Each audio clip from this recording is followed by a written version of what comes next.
সাংবাদিক নাম আপনারা শুনেছেন। আজকে আমরা পুরো রাস্তাটা আপনাকে দেখাবো।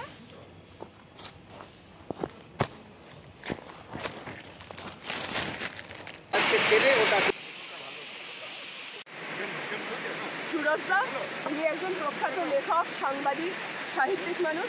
উনি এই জায়গা সম্পর্কে কিছু বিবরণ দেবেন। আচ্ছা, নমস্কার। আমরা যে জায়গায় রয়েছি সেই জায়গাটার নাম হলো দাবাই পানি, আর অন্য নাম হলো মিনারেল রেস্টুরেন্ট। তো দার্জিলিং থেকে 16 কিলোমিটার নিচে এই জায়গাটা সার্টিফাইড অর্গ্যানিক ভিলেজ। আমাদের এই এলাকার মানে পুরো পাহাড়ে ভারতবর্ষেরই প্রথম সার্টিফাইড অর্গ্যানিক ভিলেজ বলা চলে।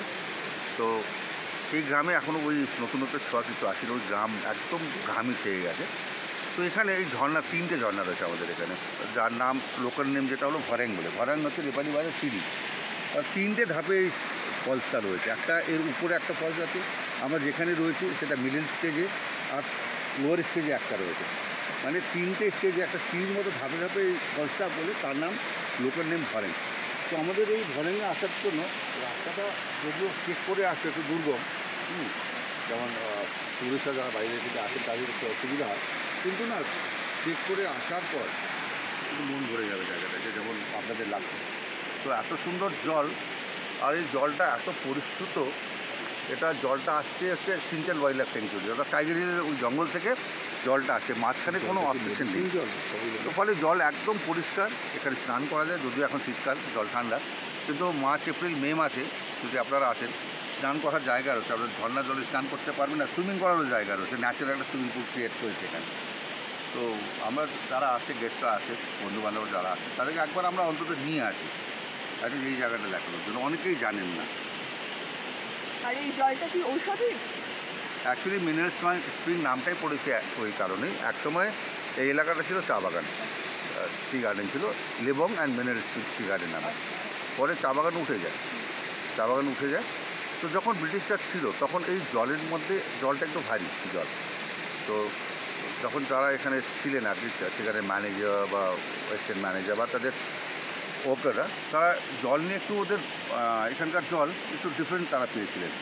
কারণ হচ্ছে এই স্নান করার পর ওনাদের কিছু রোগ ছিল, হয়তো স্কিন ডিজিজ ছিল, কিছু ছিল বা ঘা ছিল, সেগুলো এমনি ঠিক হয়ে গেছে। তখন তারা জলটা দেখে, তো জলটা দেখার পর এই জলটা অন্য জায়গা থেকে ভারী, ফলে ওরা টেস্টের জন্য পাঠায়। তো টেস্ট করে যখন আসার, ওখান থেকে আসলো, তারপর দেখা গেল এখানকার জলে প্রচুর মিনারেলস রয়েছে। তো জায়গাটার নাম তারপরে কিন্তু মিনারেল স্প্রিং দেওয়া হয়েছে। আর লোকাল নেম দাওয়াই পানি, অর্থাৎ পানির মধ্যে দাওয়াই আছে, ওষুধ আছে। তো ইংলিশ নেম হলো মিনারেল স্প্রিং, আর লোকাল নেম হলো দাওয়াই পানি, পানির মধ্যে দাওয়াই আছে। তো ফলে সেই হিসাবেই রয়েছে। জলটা প্রচণ্ড পরিষ্কার, যেহেতু জঙ্গলের মাঝখান দিয়ে আসে, মাঝখানে কিছু নেই, হয়তো জলের সাথে ওই যখন আসছে পুরো ফিল্টার হয়ে আসছে। মাঝখানে প্রচুর জঙ্গল, হয়তো জড়িবুটি রয়েছে, প্রচুর অনেক কিছু আছে। তো সেজন্য হয়তো জলটা আমরাও কিন্তু টেস্টের জন্য পাঠিয়েছি আরেকবার। তাহলে আপনি সবাইকে এই জায়গায় আসতে বলবেন? হ্যাঁ, যারা প্রকৃতিকে ভালোবাসে, মানে দার্জিলিংয়ের ওই ভিড়ভাড় থেকে আলাদা এসে, কিচ্ছু না, এসে প্রকৃতিকে ভালোবাসেন, চুপচাপ সময় কাটাবেন, তো তাদের জন্য সত্যিকারের ভালো জায়গা। তো তাদেরকেই বলে, যারা কিন্তু সত্যিকারের নেচার লাভার, পাখি দেখতে ভালোবাসেন, ঝর্ণা দেখতে ভালোবাসেন, গ্রামের মানে আমাদের তোদের অর্গ্যানিক যেগুলো সব কিছুই অর্গ্যানিক পাওয়া যায়, এসব লাইফ যদি দেখতে চান, বা ক্যালকাটা বা দিল্লির হাসাল বাসাল থেকে তারা যদি এসে একটু নিরিবিলিতে 3-4 দিন শান্তভাবে যদি থাকতে চান, তাদেরকে আমরা আসতে বলব।